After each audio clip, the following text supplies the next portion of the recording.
On breakfast bar. We on? Yep, we're good. Alrighty, we get a lot of questions from newbies on, exactly how do you make a wooden fishing lure or a swim bait, crankbait, or whatever. And I'm just going to do a real easy, basic wooden stick bait to get started with. It's real easy to do. Tell them, explain it. And if you guys hear some background noise, we've got some rain going here, and we got aluminum roof on this shop, so you may hear some odd noise. How I do this is just one of many ways. At least you'll learn from this, and you can read on the forums, pick up bits and pieces of information and other ways to do it. This is how I do it. Like the old saying goes, there's more than one way to skin a cat. And if there's any PETA people out there watching, no cats will be injured during filming this. Okay. Oh, right. So first thing you do is I use like cardboard stock and make my template out of it. Take and lay it down on the wood. This piece of wood I'm holding up is about 4 inches long, about a ½ inch thick. And I'll lay it down and I'll just draw out my design. Pretty easy to do, pretty basic. And then when my stock is still square, before I start tapering, it's flat and square, I'll drill a hole. I use a 1/4 inch drill bit and drill a hole all the way through the side. And if you can see that here or here, what that is just, that'll be my rattle chamber when I get done. Next thing I'll do, I'll go over to my bandsaw. I use a bandsaw. When I first got started in this, I got a scroll saw first. Don't waste your money on a scroll saw. Get a bandsaw. You can do so much more, and it's so much faster. I get my bandsaw, and you cut. And people want to know, well, do you cut on the line you've drawn? Do you cut on the inside of the line?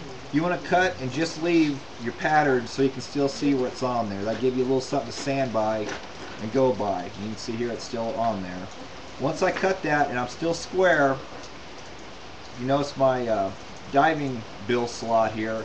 I just lay in there and make one slight cut with it. And then from there, this is something I learned from Gene Graham, who you'll see here pretty quick. He goes by Linkoya on the site. Slick thing he taught me. Once you get that cut, you come over and I'll demo it here. I use a 16 inch diamond bit on my Dremel tool. And can you hold that for me, Jerry? Just hold this for me here. Kick it on.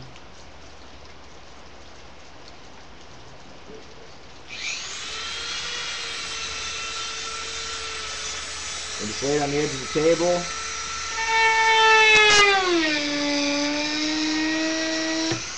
And pass it through. And kind of clean it up.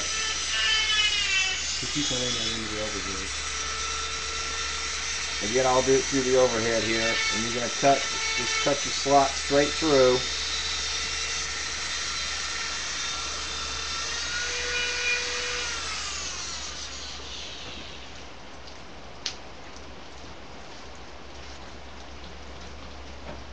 And you'll have a perfect 16th inch slot that will take 16th inch Lexan. Sorry. We okay? I'll take care of it. Okay. And you have a perfect slot every time. And they also make those diamond bits in 1/8 inch. So if you guys are using thicker Lexan, you can use a Lexan. But the important 1/8 inch bit. Important thing is to cut that on a bandsaw first to get started, and then cut through with that. And be real careful, because a lot of times you have blowout on the other side, so you got to be slow about it. Once you get that done, you got that cut.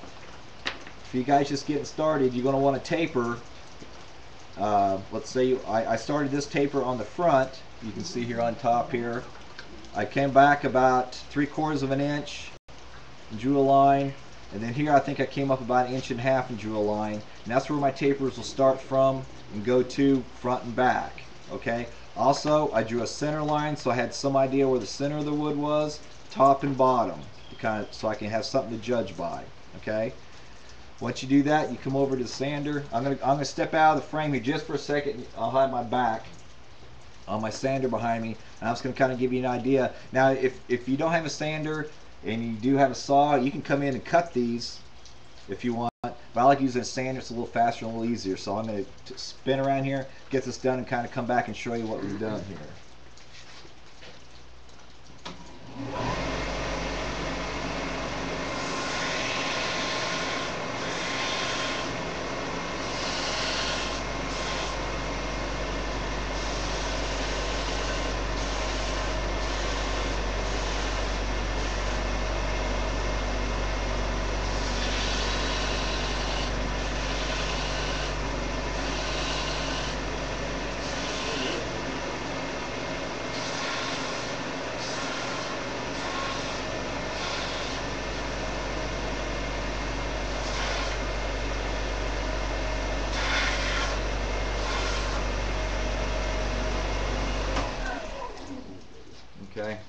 Now you can see I've kind of got my taper to the front and got my taper to the back.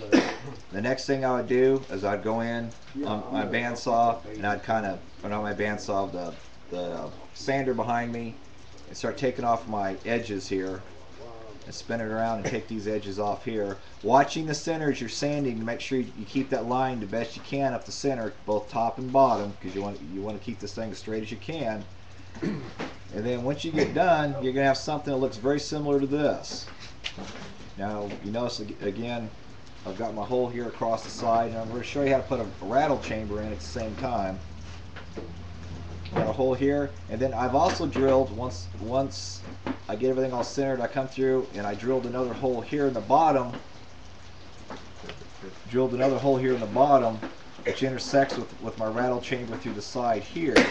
And what I'll do is I'll pour, I use hot lead, other guys will use lead ingots they'll shove down in like split shot or something. I like using molten lead, and what I'll do is I'll take a 1/4 inch dowel, shove it through the side here, then I'll go over to my lead pot, pour my lead in there to where it fills up, you let it set for a second, sets up, and I'll mash it down and then sand it off, and then what you have is a lead floor that these BBs that I use for my rattle will actually roll across. And then what I'll do too is, again, 1/4 inch stock, you can get this at Walmart or whatever, all it is just 1/4 inch dowel, cut off just really thin slots because this is a very thin lure. Just, you can see how thin these are, that's kind of like slicing bread, very thin. And you take your first one, you want to countersink them slightly. You want it in there just nice and easy. And these are BBs like you shoot through a BB gun. And this is a very thin bait, so you don't really only have room for one BB. And again, normally this would have a lead floor on it, okay? So the BB couldn't fall at the bottom. You'd have lead in here, okay? So I'm going to plug it with my finger because I don't have lead in it at this second. Drop in your other BB. Just countersink, just set that in nice and easy. And then I would take some wood filler and just fill in top and bottom, set off the side and let it set, and you have a nice rattle. I don't know if you can hear that, but it rattles really nice. And then take a marker of some sort. One eye screw is going to go in the nose of it here. My front hook would go in here, and then also for the tail hook here, I go over, take my drill press and a 1/16 inch bit,